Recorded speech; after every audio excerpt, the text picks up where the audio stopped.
Hello, everybody. Ella J here on behalf of WrestleZone, and today I am joined by a first-class superstar, the first-class bitch, Aysha. How are you today? Hey, I'm good, thank you. I am so excited to catch up with you. You've had a whirlwind of a 2023 and a 2024, my friend.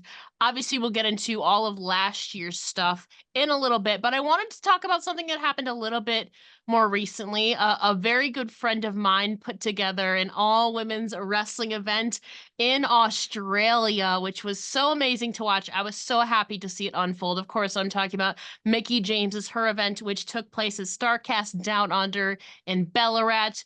At that event, you competed against five other Aussie stars in the Victoria Classic.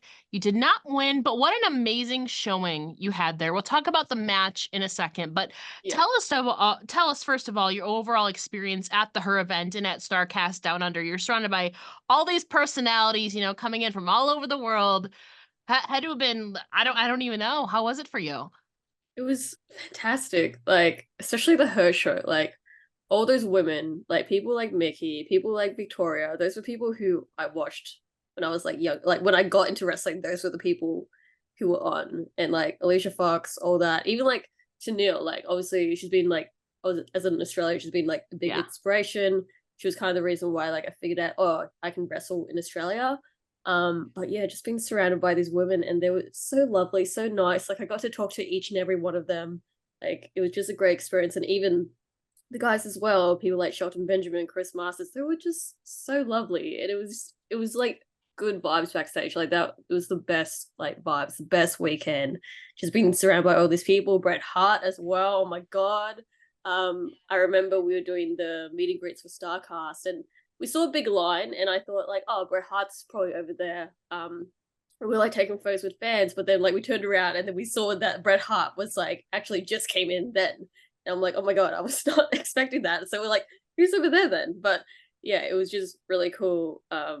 Yeah, unbelievable. Like it's so lucky. Like Australia doesn't get things like that very often. So we were very fortunate, especially like it was in Ballarat of all places that isn't very like close to any cities, but at least it was in my state. So that was pretty cool. Yeah, I was talking with a few of the other kind of Aussie girls in the scene, and we were all saying, I mean, it's great exposure for the Australian scene because it's kind of an Yeah. not underrepresented market, but it doesn't get as much eyes kind of as it Yeah. should. And so this was a really great platform for guys and gals. We had the Australian showcase as well for all the guys, and then all Yeah. Mickey James's all women's event her. So I thought it was a beautiful blend of all of that, and obviously bringing in legends from all around, the world. Really, what a wonderful opportunity for you guys. And like you said, you were surrounded by a plethora of legends. You mentioned Mickey James, Bret Hart was there, Chris Master, Shelton Benjamin, the list goes on and on. So Yeah. naturally, I feel like that presents a little bit of a learning opportunity for you, whether it's intended or not. So in corresponding with those legends, did you receive any memorable personal or professional advice that you recall? They were just honestly just really impressed with us. There was no any critiques like from Mickey, Victoria, even Chris Masters and Shelton Benjamin for our six-way match said like it was a really good six-way match. So like it was really validating to get that from them because I feel like they wouldn't say those sort of things like if it wasn't actually good. So yeah, it just kind of confirmed that like what we have going here is like very strong. Yeah, and like you mentioned, you were one of six women in the first ever Victoria Classic against the likes of Charlie Evans, Lena Cross, Tarly, Katie Lux, and Elaine Hope. Obviously, you did not win, but you put up a heck of a showing, like I said. Talk Yeah. about your experience and some of your main takeaways from that match itself, the first ever Victoria Classic. Yeah. It was really cool having Victoria commentate that match. That was like awesome. Like she is like one of my top three is like her Melina, AJ Lee. So like that was really cool. And yeah, just all the women that were in that match, like we all have something special. We all bring something to the table. So any of us could have won. I would have liked if I won, but like, yeah, it was great. Like there's a lot of things like there was a lot of moving parts, a lot of things going on, just chaos, but we put on a great show. I think so too. And I saw you too with your black and white striped gear. Very, very first class, very chic and Yeah. sophisticated. Hmm. I know last time I talked to you, obviously Clueless, like that's I feel like a staple of your gear. You're Yeah. very pop culture inspired and all of that. Was there a particular story behind this black and white striped gear for this Um, occasion? just pinstripes very like businessy, so I thought it's a good one. And like even like the Clueless, like I recently got pink plaid as well because I like the yellow, so I'm like I know pink looks good on my skin tone, so I got that recently as well. So yeah, just finding this little businessy little outfits and like things that make like that pop as well. Yeah, I'm so curious too. I know a little bit last time we were talking about potential future gears. So I talked to you what April of 2023, it's now what end of June 2024. God. In that time, so what, 16 months? Talk about some of the gears that you have debuted since then and kind of the stories behind those. Not all of them obviously, but some of Yeah. your personal favorites in between that time. I mean the pinstripes, obviously a favorite. That one's always a go-to. And then I got purple gear, just because I had it previously done from like another gear maker, but I want to revamp it. So Yeah. had that one done as well. And yeah, just the pink plaid that I had recently, like that's stunning. Like I made the shorts a bit like shorter now just to show off a bit of booty. And also put like a little headband as well to like bring it all together. So yeah, just like gear's like one of my like favorite like processes, and my gear maker is really good. Like she went to like fashion school and all that, so she knows what she's doing. And she'll come to me being like, "Oh, I know," like she knows what I like, so she'll send me all these like things as well. I'm curious, obviously, with Clueless being, I feel like kind of a cult classic, just in general. What are some of your other favorite films? Whether they're rom-coms or cult classics, just in general. Um, I mean, it's not really in terms of like the chick flick like kind Yeah, of yeah. genre, but like Back to the Future is like one of my favorite like movie series of like all time. Obviously, really like Mean Girls. I like all sorts of movies. I annoy my boyfriend because I always say like, "Oh, that's my favorite movie. That's my favorite movie," because It they're just all changes. the movies Yeah. that yeah, all the movies that I liked growing up as a kid. Like I was a big yeah, I guess I was a big movie buff as like a kid because my dad would like show me all these different movies. So yeah, I just love movies. Have you done a Mean Girls inspired look yet? I feel like that's right up your alley if you haven't No, yet. no, but I guess pink is technically like Yeah. yeah, Hmm. I feel like that's kind of right up your alley. It does yeah, but it'd have to be I feel like there's rarely wrestling shows on Wednesdays, to be fair. But if yeah, that if yeah, that ever happens, you're obligated to wear pink, Aisha. You're yeah. obligated. Now, last year, like I said, you had a heck of a 2023, and that growth earned you a spot on last year's PWI Women's 250 list, where you made your debut at number 215. Talk about your initial reaction to finding this out and then also what the honor meant to you. It was really cool because like everyone knows about this list. Like it comes out every year. It's always a big thing. Um, and yeah, it was very validating, especially the year that I had that I made the list, and it's like, oh, like my work's actually getting recognized. Yeah, it was just kind of having that recognition that felt really good. Yeah, and I feel like it's very well deserved too. There weren't that obviously there were some notable names on there like Jessica Troy's been on there, Shazza McKenzie, Yeah, Charlie Evans, Lena Cross made top 100, which made me very happy to see. awesome. Yeah, she's There's great. more and more Australians getting that recognition. I feel like it's only going to continue going up from here. And a Yeah, big part of your 2023 though was your reign as the Renegade of Wrestling Women's Champion, which is now extended well over a year, the first class reign. One of yeah, your notable title defenses, though, was against the fierce and vibrant Maki Itoh that took yeah, place at the ROW x GCW crossover. Crazy match, crazy personalities put together. yeah. Talk about some of your takeaways from that match and your experience working with someone like Maki Itoh. It was just great. She's obviously she was my first Japanese opponent. Yeah. So it was very like different, like putting that match together. Just like there was, she can obviously speak English very well, but there was still those like language barriers. But just seeing how she puts together a match and like putting together those moments, yeah, it was just like really cool, and the intensity in that match as well. Like I just felt like I had to bring my A game, and like I did, and I was very nervous. But one of the guys that Renegades of Wrestling could see I was obviously very nervous, but he's like, "You're here for a reason. We don't give you these opportunities. We don't think that like you can handle it. Like you can do this and that." That really, when he like said those words to me, that really like helped me, and I just like, yeah, I got this. Like I know what I'm doing. I'm curious. Obviously, Maki is you kind of got a little bit taste of that Japanese wrestling scene. Some of your Aussie cohorts, like Alina Cross, I know Lil Mars was in Japan recently. Charlie Evans is no stranger to Yeah. Japan. Do you have aspirations to head over to Japan in the future, or work with more Japanese wrestling competitors? Yeah, of course. Like I would love to. Like those are like some of the best wrestlers in the world, and that would just make me an even better wrestler. Like whether it's Stardom or Marigold or any of those other companies, like I would love to be a part of that. Love to have like Japan tour. It'd be great.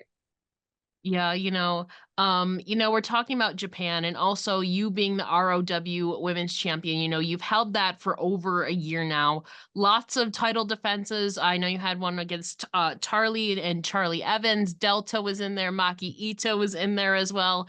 What is Yeah. your approach when it comes to not only holding this title, but also essentially you've basically been representing ROW and been the face of it for over a year now. What is your approach to that?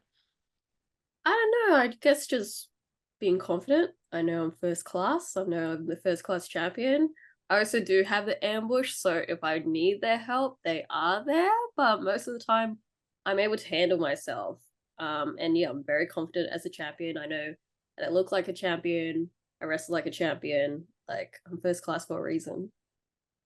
Talking about first class, talking about world tours as well. You also had another notable opportunity last year at the NWA World is a Vampire Tour, mixing music and professional wrestling. What a cool, unique experience. There you worked with the likes of Kenzie Paige and Natalia Markova. I know Jessica Troy was there as well.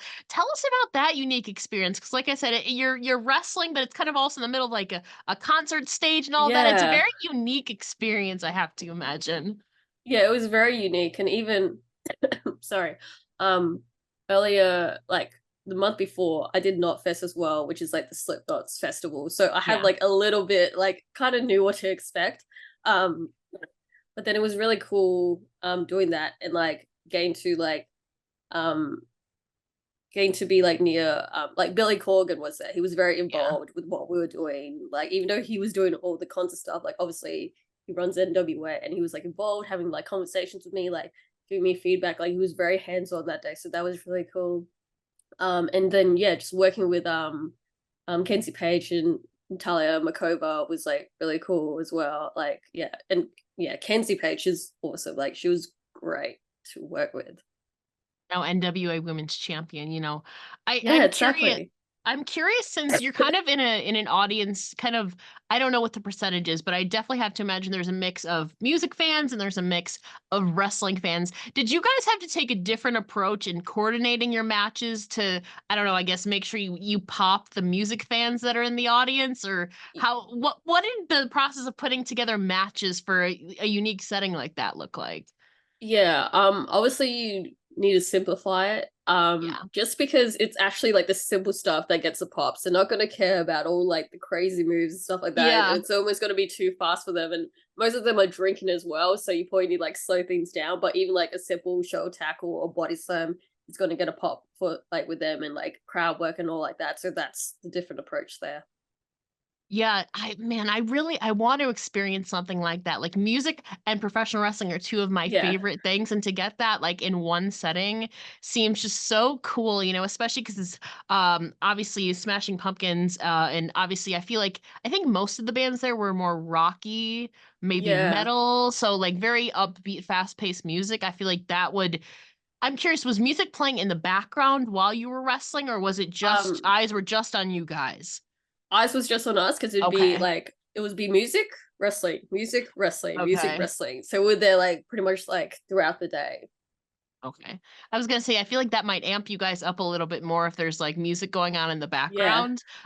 But it makes sense that they would want to, not divide people's attention and all of that. Yeah, But, yeah, for you sure. know, hopefully they make more of those. I like seeing unique crossovers like that too, and kind of blending that together with your own music taste. If you could have any band or artist create a custom theme song for you, who would it be, and what would Ooh, the vibe and aesthetic of this said theme song sound like?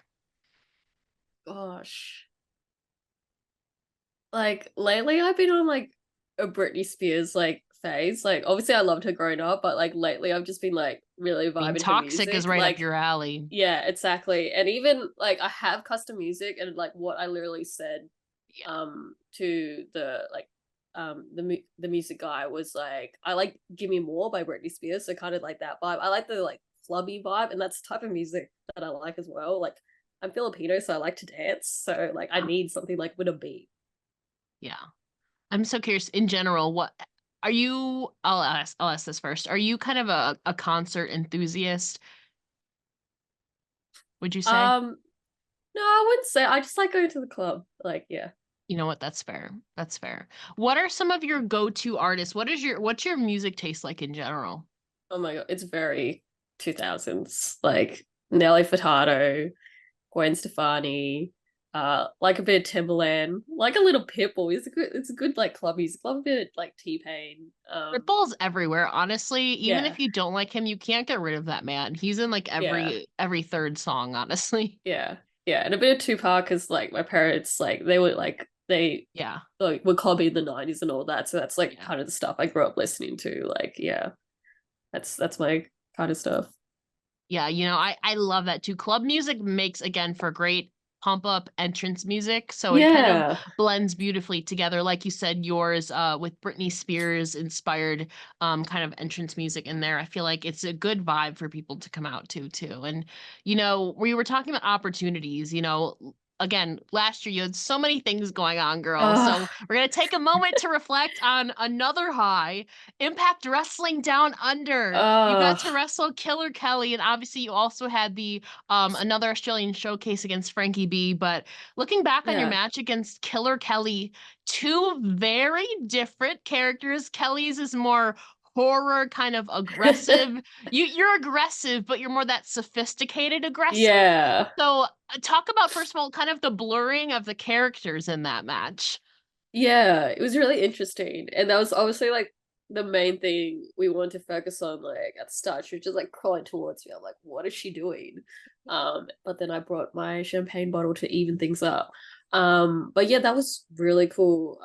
Like I used to really watch when I first started training, I used to watch Progress and obviously Killer Kelly Yeah. was on there quite a bit. So like yeah, she was on like I watched so that was like a cool opportunity and obviously Impact as well. Like what the hell?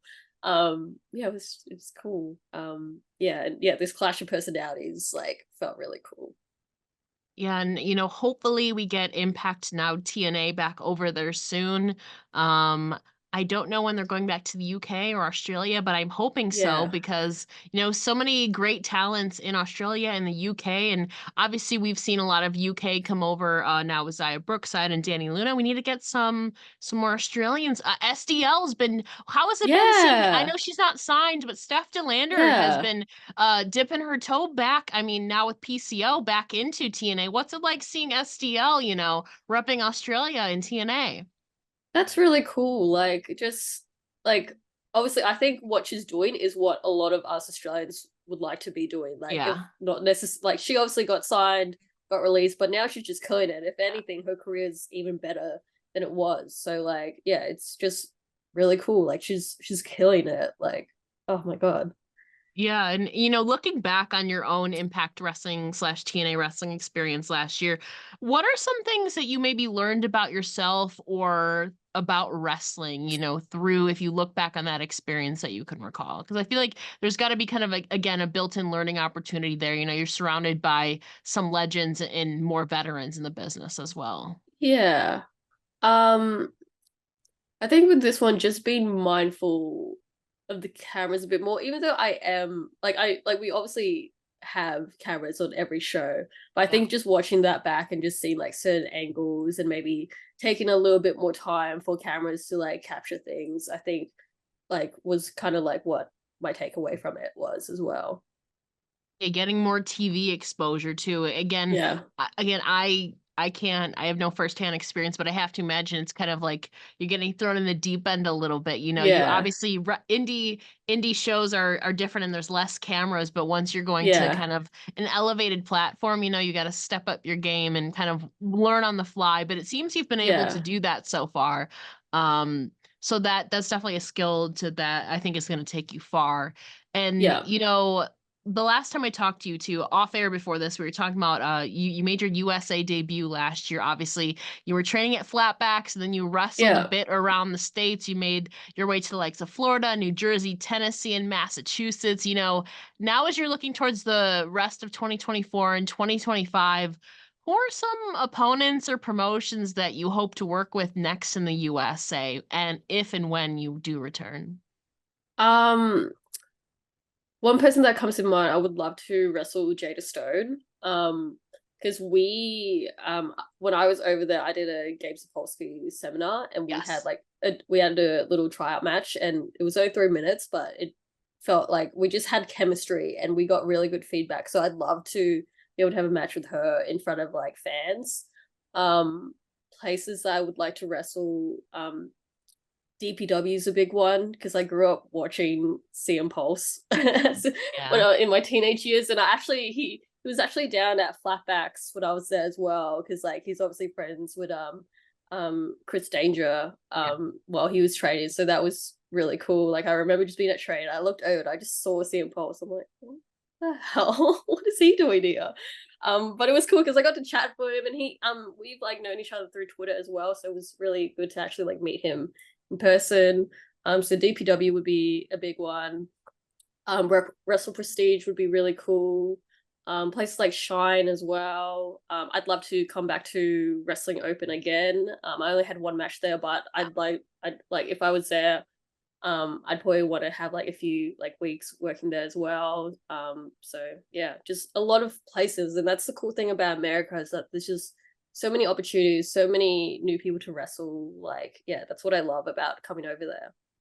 Wrestle Open too is kind of more open and well, I guess kind of, you know, it's called Wrestle Open, but there's more freedom there to kind of, you know, Yeah, experiment and, you know, yeah, try new things or further new stories or dip your toe into something, you know, yeah, new, a different side of yourself, you know, that I like that too, because it's a lot of up and coming stars. Obviously, there's some established stars in there as well, but it's an opportunity to not only find hone yourself, but also experiment, you know, see what sticks, what you enjoy and all that. And that's the beauty about, you know, especially independent wrestling. There's you have that more creative freedom to experiment and find yourself and it also hone yourself and keep evolving. So hopefully we get you back over here soon. I have to ask, you yeah. know, Gabe Sapolsky is huge, you know, in the professional wrestling business. He's always doing you know, spaces and seminars, whether virtually or in person. How was that overall experience? What were some of your, I guess, main takeaways from a learning standpoint from that, from learning from That Gabe? that was just really cool. It was like it was a whole day thing. Like the morning was like a seminar. Because obviously he's a scout for WWE. He's the guy that hires like extras and all that. So Yeah. he was able to tell us like firsthand, this is what they're looking for. So my notebook was just covered in notes of like everything that he said. We had like tryout matches, just 3 minute tryout matches, and that was with Jada Stone. Um, and then he booked a showcase at the end of the day, so I can say that was booked by Gabe. And yeah, I think I had a really good showing there, and I got really good feedback. Gabe was really impressed, to the point, I think I'm allowed to mention this, to the point that in February I did have a WWE tryout because he remembered me from that seminar when we heard that like WWE was coming to Perth. He was like messaging me like, "Hey, you're in Australia, right?" I remember that from the seminar. So yeah, I got to have that experience, and yeah, just like a year later after going to America, going to Flatbacks because I I knew where I wanted to go to having like a WWE tryout a year later. I think that's pretty cool. Yeah, you know, this is out in the open now, so I feel like we're Yeah, kind of allowed to talk about it. At least it's yeah, not out by everybody, but I know one person yeah, that it's out by is Delta. There is a Yeah. group of people from that tryout from Perth that are heading over to the States, I think Yeah. starting next month to begin their Yeah. WWE journey. I don't know all of the names, but I know one confirmed one is Delta. She's going to be Yeah, for wrapping up sure. her Australian indie work, I believe July 6th. Yeah. And then she's on her way to the States. I mean, you were part of that tryout. Obviously, things didn't go, maybe as planned, but a lot of Aussie names are expected to make their way over to the States in Yeah. WWE next month, a Yeah. major company. So what is that feeling knowing that we're going to be seeing a lot more Aussie representation on such a main scale roster for you? It's just even better. Delta's just like a superstar. She just like has it. So like it was like a no-brainer that she was gonna have it. And like as much as like I would have loved to like gotten the yes then, like I know there's always a next time. Like I'm still young. I'm 24. Like there's always a next time. But Delta, she's a superstar. She's gonna kill it. Like she's gonna be so big. Like it's crazy. Like it's just yeah, we're also proud to like have that representation. It just shows how good we are. And hopefully like people see like people like Rhea, people like Delta, like, oh, she's Australian. What else is down there? So yeah, hopefully just brings more eyes on us. So interested to see if, man, I hope Delta, I love the look that she has, but I know there's also the chance that they could repackage her. She's probably going to get a new Yeah. name. That's pretty much a foregone conclusion, but I'm interested Yeah. to see what her character is going to look like. But she's always going to have that powerhouse essence no matter Yeah, man. what she does. So I'm so excited to see what is next for her. And obviously, this new class of Aussie talent, it seems that Japanese talent Julia is going to be joining them soon. So we'll Yeah. see what happens. What a class to be a part of. And you mentioned getting feedback obviously at that tryout and also at flatbacks. Last year you got to reunite with Shawn Spears at World Series Yes. Wrestling. Cassie Lee, that was also her return to wrestling that little series of shows. How was it reuniting with Shawn? Oh my god, it was so cool. And even when I was at Flatbacks, he asked me about World Series. He said like they messaged him. It's like I will like he's like, oh, this company messaged me. Are they any good? I'm like, yeah, like it's a good show, like a good tour to do as an international. Like they treat you like so well, like and the shows are fun. So like he obviously went on to do it. And then sorry, as I was new, I was happy. I haven't been on those shows yet, but I was like, it'd be really cool if I got those shows and like Yeah. Spears was there. And like, yeah, I got the message that they wanted me to be on the shows. And it was really cool as well. Reunited with Harley Cameron because I trained with her at Flatbacks as well. Yeah. She's always there. So like, and I got to wrestle her as well. So that was really cool. And then yeah, getting Spears to see me like, I think it was maybe like 8 or 9 months later, like seeing what I'm up to, seeing what I'm doing, and even being backstage with Cassie. Like I watched her before she was signed as well, so that was a Yeah. cool full circle moment. And yeah, just getting. I was very like obviously I really wanted to because Spears was there. I'm like, can you please watch this match? Please give me feedback. Mhm. Like yeah, and then yeah, me and Harley went out there. We killed it because yeah, when I I was so nervous when I because we only got one match and I unfortunately lost, but like I went to the back door, like to the back, and then I look over Spears, and I was very nervous of what he was doing. And he just gave me a thumbs up. I was like, oh, thank God. Um, and then after the show, I asked him for feedback, and yeah, he was very happy, like very impressed, like saying that I was pretty much like implementing the stuff that they taught me there. So that's like that was the best case scenario for me, and yeah, it was really cool to reunite with him because yeah, like there was some things like I was just struggling with like at flatbacks, and now like to show him that like hey, like I listened to what you guys were like telling me. So yeah, oh, so cool. What are some skills that you maybe struggle with back then that you feel like you have kind of locked in on and maybe that Sean pointed out or not? Yeah, I guess like character was a big thing. Like I did have the first class character Yeah. beforehand, but just having that more like they're on like a next level. So getting their eyes on it, getting them to like have their input on it. And I wasn't completely confident about itself. And like really I am a very shy person. So sometimes at training it's a little bit hard for me to come out of my shell compared to like a show. So sometimes I felt like I struggled showing them what I could do as a character. But they brought that out to me and they like gave me these like hard questions about my character that I didn't know either. So yeah, that was really good because like when I was trained there, they were like, we know you can wrestle, but like don't like that's not the most important thing. Like it's your character. You need people to care about you. You need people to invest in you. Whether you're facing you, bring like build that sympathy. If you're a heel, like you need to get that heat. Like and like even like moments in the match, like you need to build up the intensity. Like yeah, there was just like all these like little things that I just didn't necessarily like think about like beforehand. Even like I saw someone tag me in something on Twitter of like an entrance I had when like before I went there, but just seeing the difference like in my confidence and just like how I like presented myself was just like night and day. Like yeah, it's I just came out of flatbacks like a completely like different person. And of course there's like always things I will have to improve on, but that was a big like turning point for me.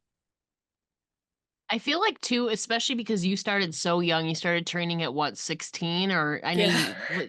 so like you were also trying to grow up yourself, you're Yeah. surrounded by this, I guess, more mature industry, probably working with a lot of people who are a bit older than you. So you're trying to grow up yourself though too, And I feel like Yeah. especially as a teenager, I feel like confidence itself in general, just as a normal teenager, is something It's that a just so lot of us down. struggle with. Add, the pressures to perform on top, I feel like that's Yeah. going to take some time Yeah.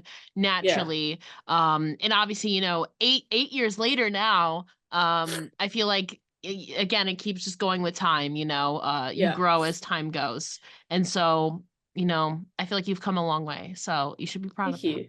Thank You you. know, final question, as we're now looking towards the future, you mentioned some of them, obviously getting back to the States is one. What are some of your other personal and professional goals for the next year or two?